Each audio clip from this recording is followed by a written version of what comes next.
ایران پر حملے کی منظوری نہیں دی، ڈونلڈ ٹرمپ نے خبروں کی تردید کر دی۔ سوشل میڈیا پر بیان میں کہا امریکی اخبار کو آئیڈیا نہیں کہ ایران سے متعلق کیا سوچ رہا ہوں۔ وال اسٹریٹ جرنل نے دعویٰ کیا ہے کہ امریکی صدر نے ایران پر حملے کے منصوبے کی منظوری دی تھی لیکن حتمی حکم جاری نہیں کیا۔ منگل کی رات سینئر مشیروں کو بتایا ایران پر حملے کا فی الحال حتمی حکم نہیں دیا تاکہ دیکھا جا سکے کہ ایران اپنا جوہری پروگرام ترک کرتا ہے یا نہیں۔ عرب میڈیا کے مطابق ٹرمپ بنکر بسٹر بمز استعمال کرنے پر غور کر رہے ہیں۔ ایران کے فردو نیوکلیئر پاور پلانٹ کو نشانہ بنانے کی منصوبہ بندی کی جا رہی ہے۔ وائٹ ہاؤس کے مطابق امریکی صدر مشیروں سے آج مشاورت کریں گے۔ I have a message directly from the President, and I quote, "Based on the fact that there is a substantial chance of negotiations that may or may not take place with Iran in the near future, I will make my decision whether or not to go within the next 2 weeks." جو بھی ہونا ہے 2 ہفتوں میں ہو جائے گا۔ صدر Trump اسرائیل ایران جنگ پر 2 ہفتے میں امریکی کردار کا فیصلہ کریں گے۔ ترجمان وائٹ ہاؤس کیرولائن کی پریس بریفنگ بتایا صدر ٹرمپ سمجھتے ہیں ایران سے مذاکرات کا امکان ہے اور فیصلہ اسی کی بنیاد پر ہوگا۔ صدر ٹرمپ بات چیت کے آپشن کو طاقت کے استعمال پر ترجیح دیتے ہیں۔ امریکہ کسی بھی خطرے سے نمٹنے کے لیے تیار ہے۔ ٹرمپ حکومت اسرائیل کی حمایت جاری رکھے گی۔ ٹرمپ پر ایران کے ان کے خلاف کارروائی نہ کرنے کا دباؤ۔ برطانیہ کے وزیر اعظم کیئر سٹارمر کی ٹرمپ سے فوجی کارروائی نہ کرنے کی اپیل، کہا تنازع میں مزید اضافے کا باعث بنے گی۔ سٹارمر نے فریقین سے معاملے کو سفارتی سطح پر حل کرنے پر زور دیا۔ برطانوی وزیر خارجہ بھی امریکی وزیر خارجہ سے ملاقات کریں گے، تنازع کے حل پر زور دیں گے۔ روس نے بھی امریکہ کو ایران اسرائیل تنازع میں مداخلت سے باز رہنے کا کہا ہے۔ روسی وزارت خارجہ کی ترجمان نے کہا ایران اسرائیل جنگ میں امریکی فوجی مداخلت انتہائی خطرناک قدم ہوگا۔ اسرائیل ایران کی جوہری تنصیبات پر حملہ بند کرے۔ روس کو بوشہر میں نیوکلیئر پاور پلانٹ کے تحفظ سے متعلق تشویش ہے جہاں روسی ماہرین کام کر رہے ہیں۔ اسرائیل کا 20 لڑاکا طیاروں سے ایران پر تازہ حملہ، میزائل لانچر اور تنصیبات کو نشانہ بنانے کا دعویٰ۔ عراق ہیوی واٹر ری ایکٹر نتنز پر بھی حملہ۔ ایرانی حکام کا کہنا ہے کسی قسم کی تابکاری کا کوئی خطرہ نہیں، تنصیبات کو حملے سے پہلے ہی خالی کرا لیا تھا۔ ایرانی فورسز کا کہنا ہے اسرائیل کے متعدد ڈرونز گرا دیے گئے۔ اسرائیلی حملوں کے نتیجے میں ایران میں اموات کی تعداد 639 ہو گئی۔ ایران کا اسرائیل پر بڑا حملہ، تل ابیب، مقبوضہ بیت المقدس سمیت کئی علاقے دھماکوں سے گونج اٹھے۔ اسٹاک ایکسچینج کی عمارت ملیہ میٹ، ہولون شہر میں بھی تباہی پھیل گئی۔ ایران نے بیر شیبہ میں اسرائیلی ڈیفنس فورسز کے command and intelligence headquarters کو تباہ کر دیا۔ ٹیکنالوجی پارک میں آرمی انٹیلیجنس کیمپ پر بھی حملہ کیا۔ ایرانی فوج کا کہنا ہے اسرائیل پر تازہ حملوں میں سجیل میزائلوں کا استعمال کیا گیا۔ ایرانی حملوں میں 137 اسرائیلی زخمی ہوئے۔ پاسداران انقلاب نے حملوں کا 15واں مرحلہ شروع کرنے کا اعلان کر دیا۔ حیفا اور تل ابیب میں عسکری مراکز کو نشانہ بنایا جا رہا ہے۔ 100 سے زائد خودکش ڈرون اسرائیلی ہدف پر داغے گئے۔ حملوں کی شدت میں اضافہ کیا جائے گا۔ اسرائیلی وزیر اعظم نے ایران میں حکومت کی تبدیلی کے بیان پر یو ٹرن لے لیا۔ نیتن یاہو کہتے ہیں ایرانی حکومت کی تبدیلی ایرانی عوام کا اندرونی معاملہ ہے۔ اسرائیلی حملوں کا مقصد دفاع اور جوہری خطرے کا خاتمہ ہے۔ ایرانی عوام ہی اپنی تقدیر کا فیصلہ کریں گے۔ نیتن یاہو نے ایران میں حکومت تبدیلی کے لیے باقاعدہ ویڈیو بیان جاری کیا تھا۔ عالمی سطح پر شدید تنقید کے بعد اسرائیلی وزیر اعظم نے بیان پر یو ٹرن لے لیا۔ اسرائیل کا امریکہ کو مدد کے لیے پکارنا کمزوری کی علامت ہے۔ ایرانی سپریم لیڈر کہتے ہیں اگر دشمن کو یہ احساس ہو آپ ان سے ڈرتے ہیں تو وہ آپ کو نہیں چھوڑیں گے۔ دشمن سے وہی سلوک جاری رکھیں جو آج تک کیا ہے۔ اسرائیل کو بھرپور طاقت کے ساتھ جواب دیتے رہیں گے۔ ایرانی نائب وزیر خارجہ کہتے ہیں امریکہ جنگ میں شامل ہوا تو خطہ جہنم بن جائے گا۔ امریکہ کتنا طاقتور ہے ہمیں اس کی پرواہ نہیں۔ یہ جنگ امریکہ کی نہیں، اسرائیل امریکہ کو جنگ میں دھکیلنا چاہتا ہے۔ امریکہ ایران مذاکرات نتیجہ خیز مرحلے میں تھے۔ اسرائیل نے مذاکرات سبوتاژ کرنے کے لیے حملہ کیا۔ امریکہ اب بھی مذاکرات کے لیے پیغامات بھیج رہا ہے۔ جوہریت ختم ہونے کے بعد بات چیت کریں گے۔ روس اور چین کے صدور کا ٹیلی فونک رابطہ، ایران پر اسرائیلی حملوں کی مذمت، اسرائیلی اقدامات کو اقوام متحدہ کے چارٹر اور عالمی قوانین کی خلاف ورزی قرار دے دیا۔ دونوں رہنماؤں نے موقف اپنایا، ایران کے جوہری پروگرام پر خدشات کو فوجی طریقے سے حل کیا جا سکتا ہے، اس پر سفارتی کوششوں کی ضرورت ہے۔ ایرانی وزیر خارجہ کی آج یورپی ملکوں کے ہم منصب سے ملاقات ہوگی۔ عباس عراقچی برطانیہ، فرانس اور جرمنی کے وزرائے خارجہ سے ملیں گے۔ ایرانی وزیر خارجہ کا کہنا ہے ملاقات یورپی ملکوں کی درخواست پر ہو رہی ہے۔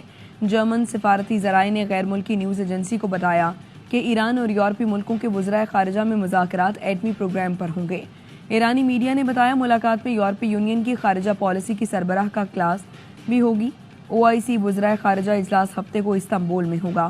نائب وزیر اعظم اسحاق ڈار پاکستان کی نمائندگی کریں گے۔ اسرائیل کا اگلا نشانہ پاکستان ہے، ہمیں کھل کر ایران کے ساتھ کھڑے ہونا چاہیے۔ مولانا فضل الرحمان کا قومی اسمبلی میں اظہار خیال، کہا لبنان شام پر بھی حملے کر چکا، عراق پر جو گزری ہے وہ سب کے سامنے ہے، اس کے بعد ایران پر حملہ آور ہے، ہمیں اپنی پالیسی پر غور کرنا ہوگا۔ ایران اسرائیل کو جواب دیتا ہے تو اس کے ہاتھ روکے جا رہے ہیں، پاکستان بھارت کو جواب دیتا ہے تو اس کے ہاتھ روکے جا رہے ہیں۔ دعا ہے پاکستان دشمن کی بد نظروں سے ہمیشہ محفوظ رہے اور ملک کی ترقی ہو۔ ایران پر امریکی حملہ قیاس آرائی ہے، تبصرہ نہیں کر سکتے۔ IAEA کے تحت ایٹمی تنصیبات پر حملہ بین الاقوامی قوانین کی خلاف ورزی ہے۔ ایران کو UN چارٹر کے تحت اپنے دفاع کا مکمل حق ہے۔ ترجمان دفتر خارجہ کی بریفنگ، کہا اسرائیلی جارحیت ایران کی خود مختاری اور علاقائی سالمیت کی خلاف ورزی ہے۔ عالمی برادری اسرائیل کو انصاف کے کٹہرے میں لائے۔ فیلڈ مارشل عاصم منیر کی پاکستانی سفارتکار سائمہ سلیم سے ملاقات، قوت بصارت سے محروم سائمہ سلیم UN مشن میں پاکستان کی نمائندہ ہیں۔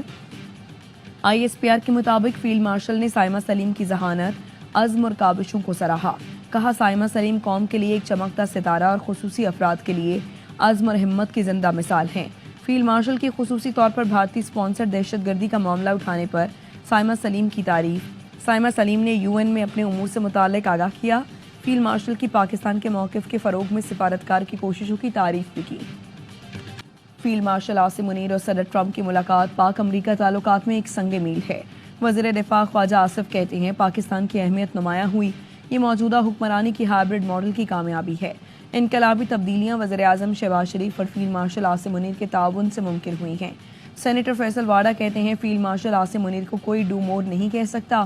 فیلڈ مارشل کو امریکہ میں شاندار پروٹوکول ملا، اس طرح دنیا میں کسی کو مدعو نہیں کیا گیا۔ آرمی چیف پاکستان کے لیے بہت سی مثبت چیزیں لے کر آ رہے ہیں۔ آپریشن بنیان المرصوص میں کامیابی امن کی جیت ہے، پاکستان نے ہمیشہ امن کی فوقیت دی۔ DG ISPR کی کراچی میں سیلانی IT پروگرام کے طلباء سے گفتگو، لیفٹیننٹ جنرل احمد شریف چودھری نے کہا افواج پاکستان آئین کے تحت اور ریاستی احکامات کے مطابق فرائض سر انجام دے رہی ہے۔ پاکستان خطے میں نیٹ ریجنل اسٹیبلائزر کا کردار ادا کرتا رہے گا۔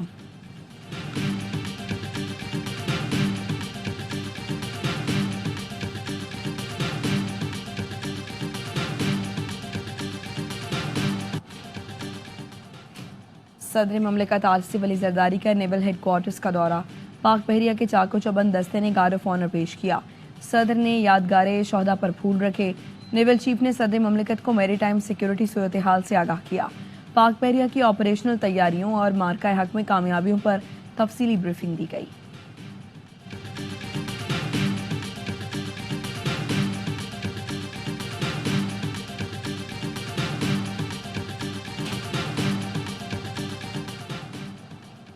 آج بجٹ پر ووٹنگ کا عمل شروع ہونا ہے، لیکن بانی سے ملاقات نہیں کرائی گئی۔ اراکین پارلیمنٹ کو کہتا ہوں اسمبلی میں جا کر ووٹنگ نہیں کرنی۔ وزیر اعلیٰ KP علی امین گنڈا پور کی میڈیا سے گفتگو، کہا ہم بجٹ پاس نہیں کرتے تو یہ فائنینشل ایمرجنسی کی بنیاد پر ٹیک اوور کر سکتے ہیں۔ ان کی فائنینشل ایمرجنسی کی بنیاد پر صوبے کو ٹیک اوور کرنے کی سازش ہے۔ وفاقی حکومت کو پیغام ہے آپ ہمیں قانونی طور پر ڈسکوالیفائی نہیں کر سکتے، ہم کسی بھی وقت اسمبلی کو تحلیل کر سکتا ہوں، یہ میرا اختیار ہے۔ اسلام آباد ہائی کورٹ میں ججوں کا تبادلہ غیر آئینی نہیں، سپریم کورٹ نے فیصلہ سنا دیا۔ جسٹس محمد علی مظہر کی سربراہی میں بینچ نے فیصلہ 3-2 کے تناسب سے سنایا۔ ججز کی سینیورٹی کا معاملہ صدر کو واپس ریمانڈ کر دیا۔ صدر پاکستان کے فیصلے تک جسٹس سرفراز ڈوگر اسلام آباد ہائی کورٹ کے قائم مقام چیف جسٹس رہیں گے۔ جسٹس نعیم اختر افغان اور جسٹس شکیل احمد نے فیصلے سے اختلاف کیا۔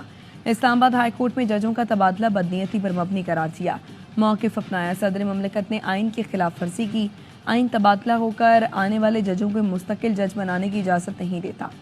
ججز کا تبادلہ جلد بازی میں کیا گیا، وجوہات بھی نہیں دی گئی۔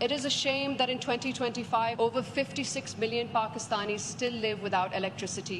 Government, in its short-sightedness, has imposed tax on solar panels.